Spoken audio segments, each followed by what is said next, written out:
Hai semuanya, terima kasih sudah mampir ke channel aku. Dan kali ini aku tidak membahas konten-konten seputar makeup, tapi aku cuma mau nge-share apa yang pernah dialami sama aku. Jadi mungkin di luar sana ada beberapa orang yang mengalami hal serupa, dan mungkin setelah melihat video ini ada sedikit kekhawatirannya agak sedikit pudar. Jadi waktu itu aku pernah terkena yang namanya Bell palsy. Bell palsy itu seperti fotoku yang ini nih. Jadi waktu itu kejadiannya November tahun 2018, which is tuh hampir 2 tahun yang lalu ya. Aku terkena Bell palsy. Jadi kalau kalian mau tanya apa itu Bell palsy, amit-amit jangan sampai kena ya.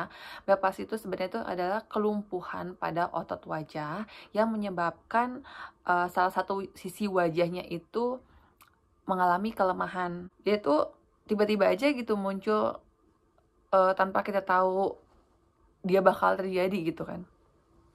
Tapi yang saya tahu, yang saya baca juga, itu memang sifatnya tidak akan permanen, jadi bisa sembuh dengan perawatan. Lalu kalau misalkan beberapa orang Indonesia nih suka bilang, jadi waktu itu aku kalau ketemu sama orang-orang, lu kena stroke ringan ya gitu kan. Sebenarnya ini bukan stroke ringan, jadi ini cuman karena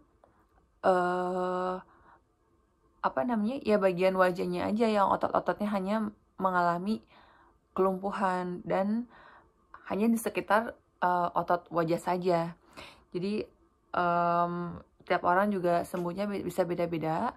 Dalam kasus aku ini, aku bisa sembuh dalam waktu 2 bulan. Tapi kalau kalian lihat wajah aku ya sekarang ya,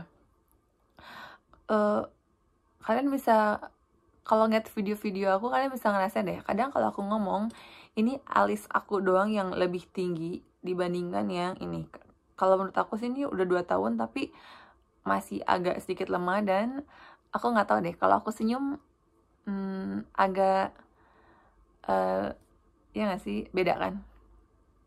Itu sih yang aku masih alami. Dan mata aku yang sebelah sini agak lebih kecil dibandingkan dengan yang sebelah kanan gitu. Ini yang aku rasain, ini aku udah 2 tahun ya, tapi orang kalau ngelihat biasa mungkin ngelihatnya udah normal aja. Tapi kalau aku bilang, iya aku dulu pernah kena Bell palsy dan sekarang lihat deh mata aku begini, alis aku begini, bibir aku begini. Nah orang baru nyadarin, oh iya ya agak nggak terlalu simetris nah ya gitu.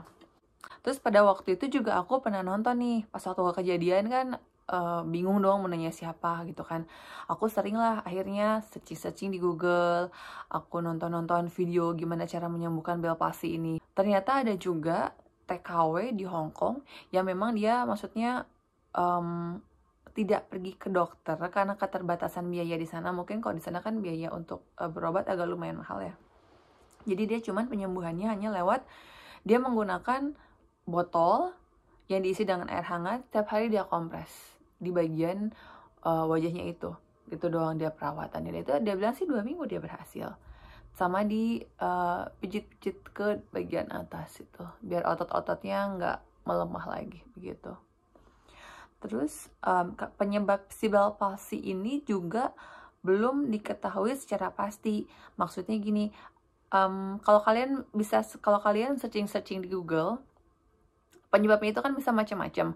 Nah, dengan pengalaman yang aku rasakan, aku tanya dong sama dokternya, ini penyebabnya kenapa?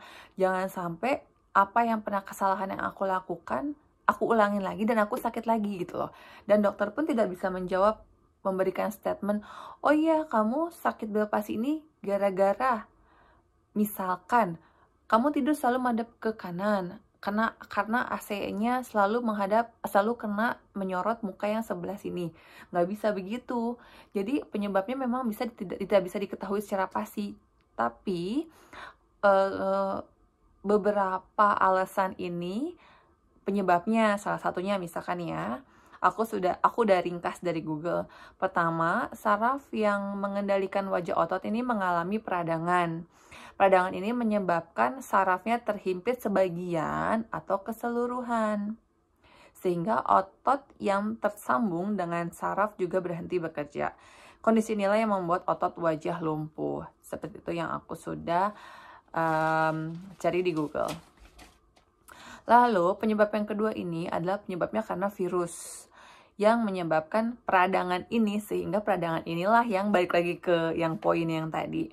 Lalu di penjelasan yang lainnya, karena itu dia, karena katanya blower atau AC ataupun kipas angin yang selalu ke sisi wajah kita yang itu aja, katanya sih begitu. Jadi di antara 3 kasus ini tidak bisa dipastikan, oh iya kamu sakit ini karena kamu kena AC terus kena sebagian muka sebelah kiri, nggak bisa begitu. Jadi intinya ya sudahlah, akhirnya kena Bell's palsy itu. Jadi waktu kejadiannya itu aku baik-baik aja, aku bener-bener yang sehat walafiat. Tiba-tiba aku waktu itu dari Denpasar aku udah ngerasain sakit di sebelah sini. Sebelah sini aku nih, daerah punggung sini sakitnya. Itu aku pikir salah bantal dong, karena seumur hidup aku juga pernah ngalamin yang namanya salah bantal. Aku pikir oke nih salah bantal nih. Aku tetap kerja, dari Denpasar ke Jogja, dari Jogja transit Denpasar langsung ke Narita, ke Jepang. Itulah, aku paksain. Aku pikir ya udahlah, cuman sakit bantal gitu kan, gara-gara sakit bantal gitu kan. Udah, akhirnya aku tetap bekerja, dan aku saking lama-lama merasakan ini sakit, cuma tempel pakai koyo. Untung waktu itu aku bawa juga koyo kan, tempel pakai koyo di sini. Kok lama-lama sakitnya kayak nggak jelas ya, antara di sini sakit, di poin di dekat telinga ini juga sakit, tapi nggak bisa tersentuh mana bagian mana yang aku rasa sakit gitu kan. Akhirnya sudah, terus aku baru sadar dan mulai worry pada saat malamnya, mulai merasa nggak enak di pesawat. Kok kayaknya ini ada sesuatu yang terjadi sama muka aku, karena kalau aku ngomong kok kayak madepnya ke kanan terus gitu kan di muka. Aku ke toilet lah nih di pesawat malam-malam. Aku ke toilet, dan pas aku ngaca kayak kenapa nih ya, kok aneh. Akhirnya aku inisiatif lah untuk video muka aku ngedip, aku madep kanan, aku madep kiri. Ternyata itu mata sebelah kiri aku sudah mengalami kemunduran, slow respon aja. Yang satu udah ngedip cepet, yang satu masih yang ngedip, yang satu cek lagi, satu lagi ngedip gitu. Jadi udah slow, tapi aku masih bisa senyum yang masih simetris, tapi yang kok kayaknya maksa gitu buat senyum. Hari itu aku jutek banget karena aku nggak bisa senyum. Pesawatnya dilengkapi dengan wifi, lalu aku menghubungi suamiku kan. Aku kasih kabar nih begini nih, gimana? Wah, dicarilah sama suami aku. Oh, nih kayaknya kamu kena Bell's palsy nih. Oh, kita ada beberapa artis juga kan yang setahu aku juga yang pernah mengalami Bell's palsy ini, dan kesembuhannya juga tiap orang beda-beda. Sekali lagi, kesembuhannya beda-beda. Terus akhirnya suami aku bilang, nih kayak kamu kena Bell's palsy, kamu harusnya cepat-cepat minum obat untuk mengatasi Bell's palsy ini. Cuma mungkin dengan minum obat, ada beberapa orang yang cepat sembuh, langsung mungkin, maksudnya nggak yang terkenanya terlalu cepat, apa gimana ya kata-katanya ya. Minum obat bukan untuk menyembuhkan langsung sembuh, karena itu sudah terkena, tapi mungkin bisa sedikit mengurangi, lah begitulah ya kata-katanya jadinya. Akhirnya karena itu udah di Jepang kan, nggak mungkin bisa aku balik lagi karena aku udah kerjaan gitu kan di sana kan, di Narita itu. Kalau sampai malam-malam ini kondisi aku makin memburuk, aku mau langsung ke rumah sakit di Jepang. Sudah nyampe di Jepang, aku tidur sampai siang, dan ternyata itu malam-malamnya aku bener-bener yang udah kayak sound the ship. Kalau ketawa aku udah gini nih, begini, ngomong sama orang aku juga udah mencong. Aku kumur-kumur nggak bisa. Setiap aku sikat gigi, aku begini. Aku tutup mulut aku, pas aku kumur begini. Gitu. Karena aku nggak bisa kumur-kumur. Dan makan, waktu itu aku bisa makan, tapi aku nggak bisa ngunyah. Salah satu sisi aku lupa. Sisi yang sini apa yang sini aku nggak bisa ngunyah. Jadi salah satu sisi aja tuh aku ngunyah. Minum. Nah, kalau minum itu paling lucu, karena kan bibir nggak bisa ngomong u.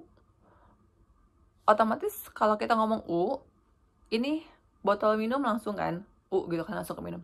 Itu nggak bisa ngomong u. Jadi kalau aku minum, aku dari sini ini ya, aku punya botol aqua ya, aku kalau minum nggak bisa gini kan. Orang normal kalau minum kan begini nih, tapi aku gini. Itu tersiksa banget kalau lagi minum. Jadi aku kemana-mana harus bawa si sedotan. Itu lebih mengurangi lah, karena sedotan aku bisa langsung masukin di bibir aku yang sebelah sini. Dah itu. Dan oh ya, Bell's palsy itu jadi nggak bisa ngomong a, i, u, e, o. Nggak bisa. Itu sama sekali nggak bisa. Jadi malam-malam jam 8 malam kalau nggak salah aku ke UGD. Di sana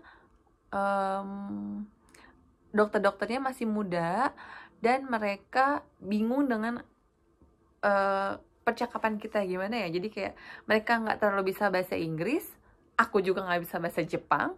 Habis itu aku langsung di CT scan karena ini takutnya didiagnosa bahwa aku adalah kena stroke. Itu aku di CT scan, itu kayak yang di film-film ya, aku masuk ke tabung terus tiba-tiba kayak yang tabungnya ditutup, kayak itulah akhirnya aku ngalamin di CT scan itu. Kayak yaudah nih, akhirnya nunggu hasil. Dokter nyuruh aku kayak coba ikutin gerakan mata, aku ngikutin ke kanan, ke kiri, ke atas, ke bawah, bisa bisa gini yang cuping hidung, terus aku bisa ngomong a, i, u, e, o nya, bisa kah ya, itulah pokoknya treatment. Tapi waktu itu juga si dokternya di Jepang itu dia tidak bisa menstate kalau aku kena Bell's palsy.